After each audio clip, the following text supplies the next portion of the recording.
Welcome to the Raising Confident Girls podcast, your guide to raising strong, confident daughters. I'm Melissa Jones, the founder of Girls Positivity Club and a teacher for over 20 years. In a world where girls often feel overwhelmed, anxious, and confused, this podcast is your go-to space. As caregivers, we navigate challenges together. I founded Girls Positivity Club to provide a place where you belong and get the tools to face today's hurdles. Consider this your regular check-in with a trusted friend, offering insights and practical tips for meaningful conversations. I'm here to help you feel confident on this journey of raising a generation of empowered girls. Let's dive in and raise those confident girls together.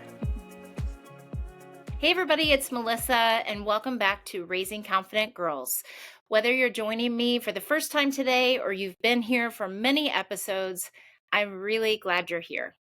Today, we're talking about something that hits our girls right in the heart. That moment when they find out that maybe they weren't invited to a party, a group hang, a text thread. Sometimes it can be intentional and sometimes just an oversight. Sometimes it's a group that's shifting. But no matter the reason, what girls feel inside is, why not me? Was it something I did? Did they not like me anymore? What's wrong with me? And oof, as parents, that moment hits us hard too. So today I'm walking you through what your daughter needs most, and that is how to support her without dismissing her feelings and the small steps that rebuild her confidence. Before we get too deep into the episode, as a reminder, the best compliment that you could give and the biggest way that you could give back to others is to share this episode, share this show with someone, a parent or a caregiver of a girl who you think it could positively impact, because the intention of this show is always to be a free resource for as many families as possible. And my intention and my hope for you in every single episode is that you can have one takeaway that you can actually use in your daily life with the girls in your life. So let's get into it. It's that moment that really hits you, like when she says something and you just think, oh my gosh, I cannot believe this happened, or I've felt that too.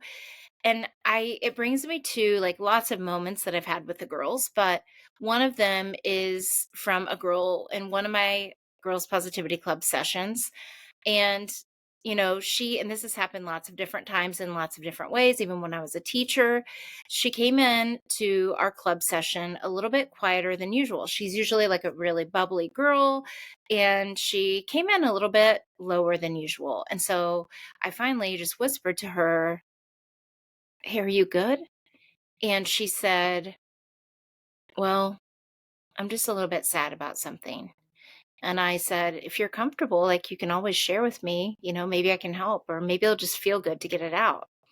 And she said, "Two of my friends had a sleepover and I wasn't invited." Her face wasn't angry. It was confused. And I could tell also sad, of course, because that's something that, it feels like a rejection in the moment, especially when you don't know the whole story. And these girls in particular never said a word to her after she found out even. And what she kept saying to me was, "I don't know what I did wrong. Like, I didn't know what I did, that I didn't get invited." And that's the moment that this episode is about, the space between reality and a girl's inner story. And it leads us to the first thing that she needs to hear from you. And that is to separate what happened from who she is. When girls don't get invited, they often jump to things like, "I must have done something wrong," or "I'm not fun enough," or "they don't like me anymore." And before saying anything else, she needs her inside story softened. So here's what you can say.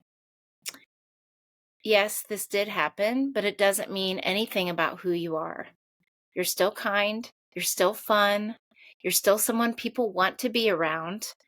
And then add evidence, because girls can anchor into that. "Remember how you made Maya laugh so hard that she snorted last week?" Or you can say, "Your cousin asks for you every single time we visit." Or, "Your teacher told me how thoughtful you are with others in class." So this helps her unlock in her brain her qualities from blaming herself. And so, how this can look at different ages is you can use very simple language. So from ages 6 to 9, and I hate to put an age group on something, but these are generalizations. I believe that you can use, different things for different girls. It just depends on the girl. But typically for younger girls, you could say something like, not being invited doesn't mean they don't like you. It just means they did something without you this time. So a lot of times girls can attach that people don't like them anymore if they don't play at recess or if they don't get invited to something. And it's also helping her understand that that isn't true and that you don't have to be doing every single thing with every friend all the time. And so if you help her anchor into the fact that it just means they did something without you this time, and then it doesn't mean she did anything wrong, it can help her feel a little bit more secure about that. And as the girls are getting older, in that ages 10 to 13 age, you can say, because girls start to internalize these patterns, they start to internalize patterns within themselves. So you can say, this one moment doesn't tell the whole story of your friendships. So it's helping her see that this one moment, even though it feels really big, doesn't tell the story of everything in all of her friendships or even in this friendship. And then as she's getting older, that 14 to 18 age, you can say something like, because teens tend to catastrophize and kind of see and I don't mean that in a dramatic way. I just mean like they can see things as being like super big. Um, you can say it doesn't mean you're losing people because they can tend to have like a really strong feeling about it because they feel like then their friends are abandoning them. And it's a really big fear that a lot of teens have, is that their friends are going to abandon them for whatever reason, or just all of a sudden stop liking them, and then they won't have a place to belong. And so you can say, it doesn't mean you're losing people. It just means that something happened that wasn't about you. So it doesn't necessarily, that's like a neutral statement because it doesn't necessarily mean that something bad happened or that they were doing something that was plotted or they were purposely excluding her. It just means that something happened that wasn't about them. And it can help her feel a little bit less personal about it, even though it's still going to make her, of course, feel hurt or worried or confused about being left out of being invited for whatever the situation will be. The second one is to give her space without fixing. And if you've listened to the podcast before, you know that we talk about this all the time. And it's the hardest thing to do, is to not feel like you have to fix it for her right away or even fix it at all. And our instinct, though, as parents and caregivers of girls, is to want to rescue. And, I've said these things, and it's not bad if you have, but I want you to just think about the fact that um, she needs space to feel. And we don't always have to fix things, because I know for me, I felt like a panicky feeling before where I'm like, I've got to fix this. I've got to help her feel better. And instead, you can say things like, or maybe you've said this before, oh, honey, it's okay. You'll be invited next time. They probably just forgot. And when we mean well, we say those things and we mean well, because those responses can feel like, um, like just a security of her feeling a little bit better about it. And what this can actually mean to her is that your feelings are a little bit too big, or this shouldn't bother you. Like, oh, it's okay. They probably just forgot, like just to brush it off. So instead, you can try something like, I get why that hurt. Like, I'm sure that felt hurtful. Or it makes sense that you feel left out. Or I'm glad you told me. Like, you didn't have to share that with me, like how you were feeling. And I'm really glad you told me.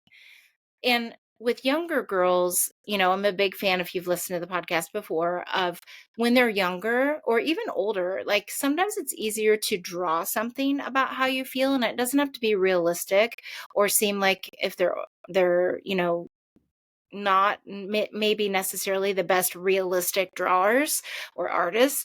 You can say, just draw the colors or draw the shapes or draw the design so it can be more abstract about how you feel.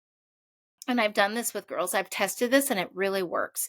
And even if they draw scribbles on the page, maybe they feel scribbly inside, or maybe they're using certain colors and you could say, well, tell me about why you chose those colors. Like, what do those mean to you? Like, and how you feel. And so you can say even something like, show me what the left out feeling looks like. Like, draw me the left out feeling and how that looks. As they get older, um, they, of course, you can always, like I said, use any of these ideas for any age, but typically in middle school, they start to withdraw a little bit. And so you can just sit beside her and say, I'll hang out with you here. If you're not ready to talk yet, like you don't have to, I'll just hang out with you. Or, do something beside her. So it almost is like, do you mind if I just sit here for a little bit with you? And you can even put your arm around her because physical touch is very grounding, and it doesn't have to be a hug. It can just be an arm on the shoulder, or a hand on the shoulder, an arm around the shoulder. And you can just say something like, I'm here. And it can be really soothing and really grounding for her. And then as they're getting older in their teenage years, you can send them a gentle text. And anytime I say anything about technology, I never mean it to replace face to face. But sometimes, even if they withdraw or they go up to their room, they want some alone time.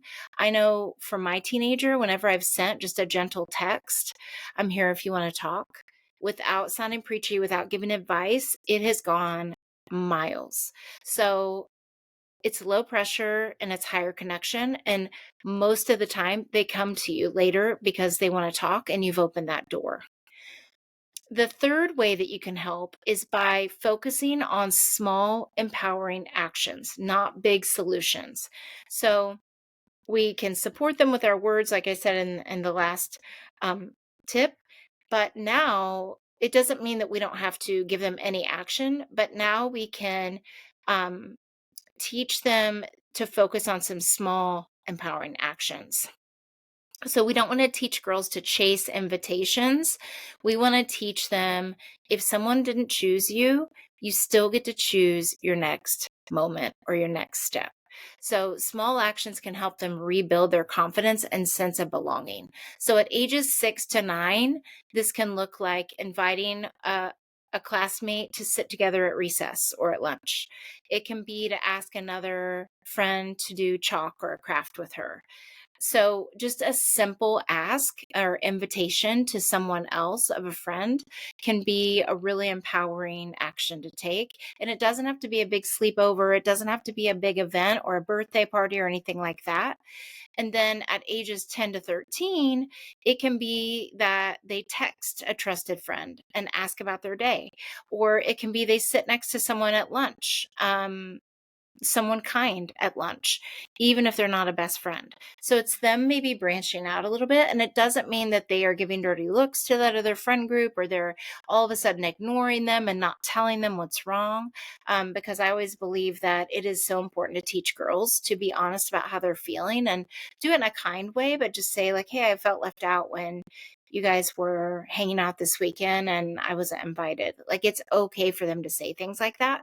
But it's also okay to take a small act by reaching out to someone different and doing something small together.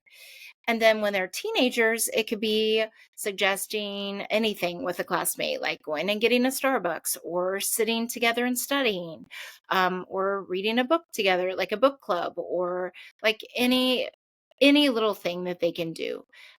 Maybe it's joining a club or a group where she has at least one familiar face. So it's thinking about, like, what is an action that she could take where she could start to branch out a little bit and feel like she's not waiting on other people to invite her. Or it doesn't mean, again, that she's abandoning that familiar friend group, but she also doesn't have to sit around and wait to be invited all the time. She can take initiative and she can invite people who are not in that friend group or who are, and maybe even branch out and meet different people too.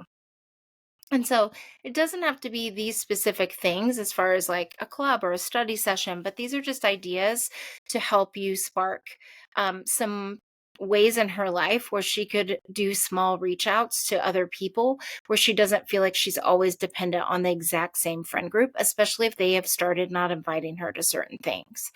So You can say something to her like, and at any age, you don't have to wait for someone to else to include you. You can create your own moments of connection. So if this sounds too formal to say it that way, you could say like, you don't have to wait to be invited. You can ask people to do things. It's just that simple. And it helps her feel more like it's really in her control, because even if she just invites a friend over after school to study together, or even if she plays in the neighborhood with someone different, or even if she does invite a girl in class to do something outside of class, like, like I said, something small, it's her taking initiative and feeling a little bit more in control about who she spends time with, and that she doesn't always have to wait around on others to invite her to things. And then the fourth thing is you can help her normalize that friendships shift without minimizing her experience. So, also, I just want to say that it doesn't mean that necessarily this friend group is not going to be her friend group anymore. There are lots of reasons that, like we've talked about in other episodes, friends can't invite others. Maybe it was out of their control, like it was a parent choice, like you can invite two people. Maybe it was a last minute thing where it was like, we're going to go, these people live near us, let's ask them. Or maybe it was a certain activity that they knew these other girls would really like. And maybe your daughter doesn't like that certain activity. So, whatever the case would be, there are reasons that these things happen. And I think above all else, we need to also teach our daughters to speak up and say to those people, like the friends that they want to hang out with, it's okay to have uncomfortable conversations sometimes, and you have to push yourself out of your comfort zone a little to say, here's how I felt when I wasn't invited, or why wasn't I invited to that hangout that you guys had? Or if that feels too scary, like I felt a little sad, I feel a little like upset or sad that you guys hung out without me this weekend. And so I think just naming it and saying it, even if the girls are like, oh, well, we knew that you blah, blah, blah, you were busy this weekend. You were at your dad's. That would have been something for me. Like, you're at your dad's that weekend. And maybe she could say, like, well, I just wanted to at least know I would have been included. And then it opens up a whole conversation. And then if they are not good friends, like, meaning if they are like, well, why are you making it such a big deal, like you're being dramatic about it, maybe they're not very kind about it, then that kind of shows your daughter that maybe she wants to start spending some time with some other friends and not only depending on this one group for her socialization. And also, if she's always feeling like she has to be invited by them, and she never knows when that's going to be, it's become unpredictable, then maybe that's a clue that she should branch out and start looking in other places to hang out with other friends too.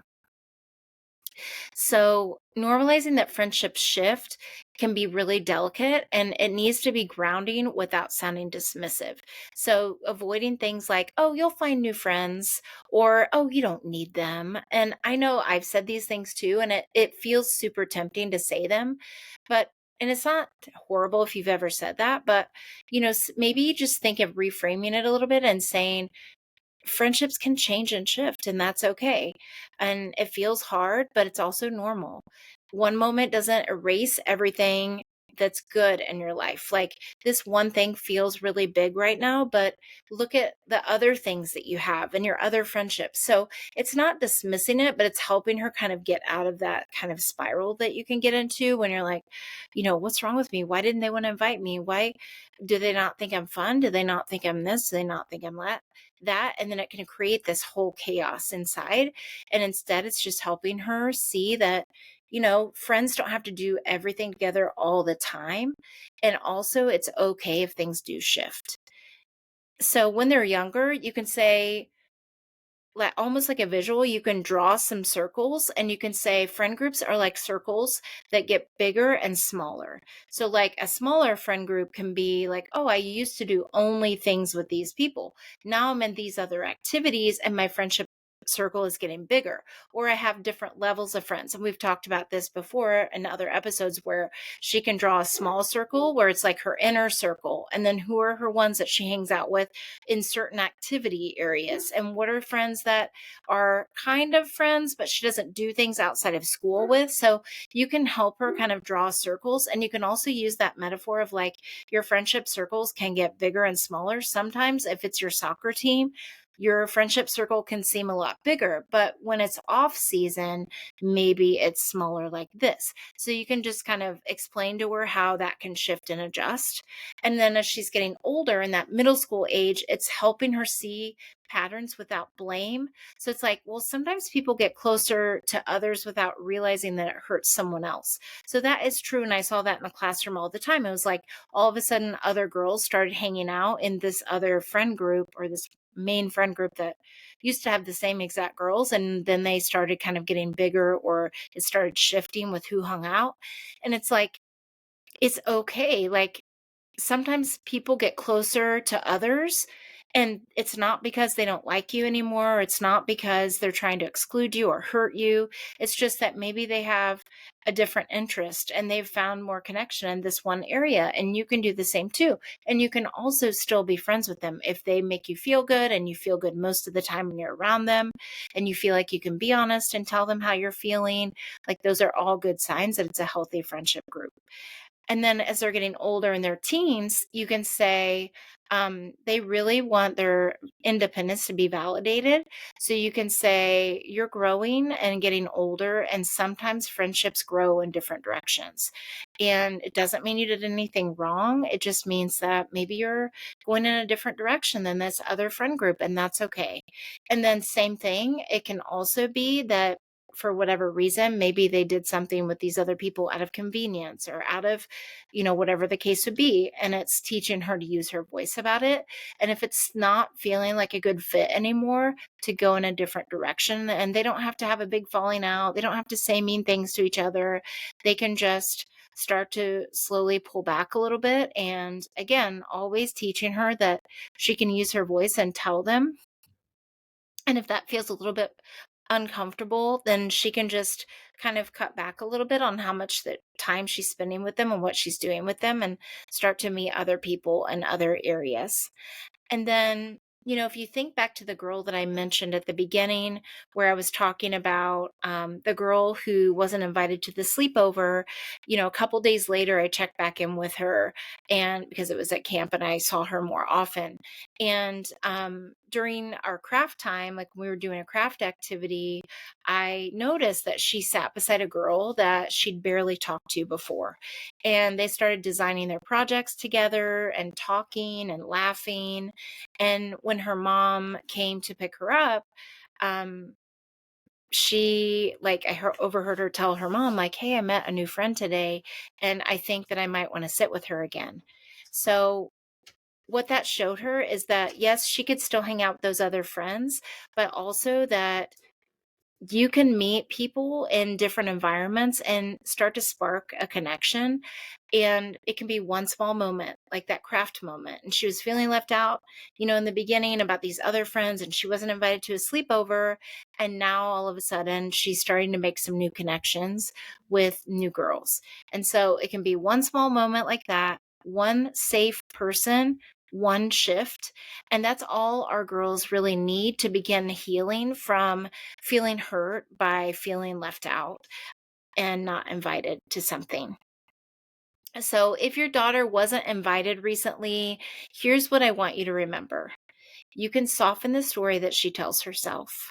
You can help her feel seen. You can guide her toward a moment of connection. You can normalize the shifting nature of friendships. And you don't need a perfect script. You just need presence and compassion.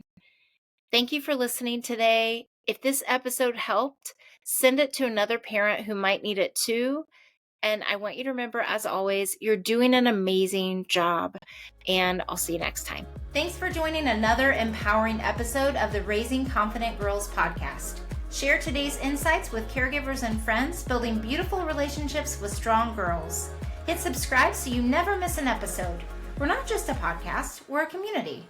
Follow Girls Positivity Club on social media for more empowering content on Instagram, Facebook, TikTok, and YouTube. This podcast empowers you, supporting incredible girls. Let's create strong, beautiful relationships with the girls in our lives.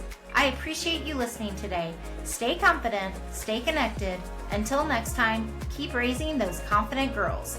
You've got this.